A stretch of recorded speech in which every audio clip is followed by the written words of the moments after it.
Welcome to Data Literacy 101, or rather, an overview of the curriculum in its present state. The image on this slide was AI generated and represents data wrangling, transforming and mapping raw data into a more usable format. This is crucial for making data appropriate and valuable for analytics and other downstream purposes. This is part one of an overview and adaptation of the Data Literacy 101 course, especially designed to address key points and topics from the curriculum being taught at organizations throughout the Army and the Department of Defense. During this overview, we'll focus on the fundamentals from the DL 101 course. These fundamentals are aimed at helping data consumers and other experienced data analysts understand the terms and methods that form the foundation of the DL 101 curriculum.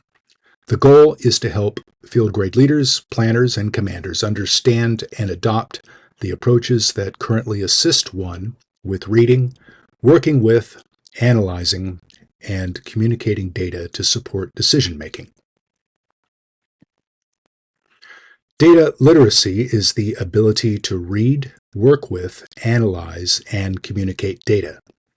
According to Jordan Morrow's Be Data Literate, these skills enable us to describe, diagnose, predict, and prescribe effectively. The ADP 3-13 definition highlights the importance of deriving meaningful information from data, emphasizing the skills needed to read, manipulate, analyze, and communicate data. These capabilities are essential for making accurate and timely decisions, especially in a military context. You may be familiar with the character Data from Star Trek. The word data comes from the Latin datum, meaning something given. You can pronounce it either as data or data. Both are correct. Traditionally, data is plural, but in casual conversation, it's often used as a singular mass noun.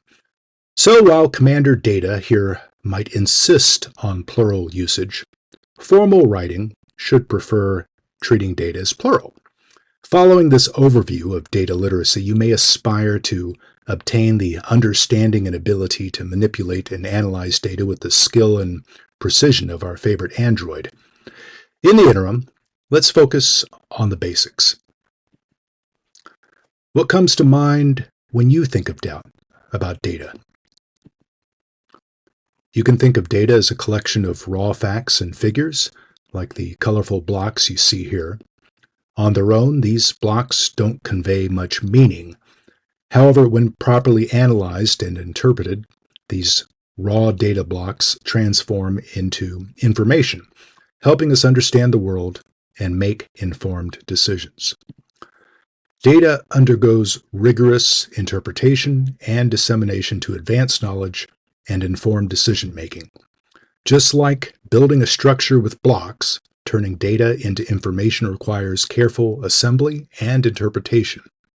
So let's dive into how we can build our knowledge from raw data. Let's first look into the basic categories of data, which are crucial for accurate analysis and interpretation. We commonly refer to data by type and level of measurement. Later, you'll be introduced to additional terms for typing and grouping data for analysis. On this slide, we'll begin by describing the basic types of data used in research. We can describe data as being qualitative or quantitative, which separates numerical data from non-numerical data. All data is collected by the investigator or from another source, like a business or government records and reports. Depending on the circumstances, primary data often forms the basis for a study or research project. However, data collected from other sources may be equally suitable for analysis, although this sometimes presents concerns that can affect the accuracy, relevance, or integrity of your analysis. The levels of measurement are important because certain data are more suitable for statistical analysis. Nominal and ordinal data are considered qualitative because they represent non-numerical values that are not easily analyzed without first some manipulation. On the other hand, interval and ratio data can be examined using various techniques to describe and draw inferences mathematically.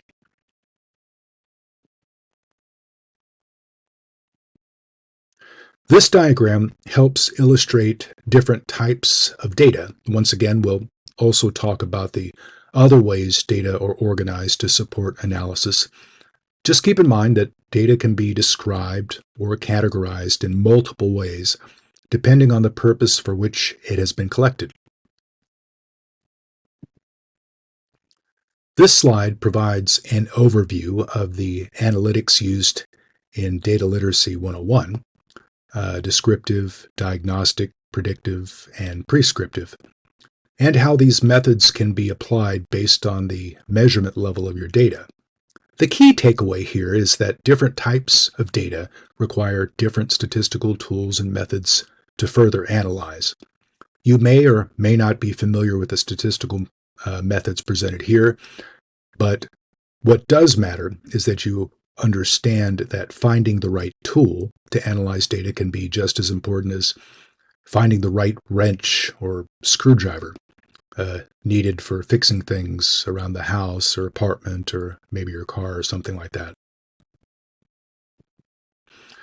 So this marks the end of part 1 of our overview of data literacy. The fundamentals mentioned earlier represent the bulk of this overview and form the foundation for the DL 101 course in its present state.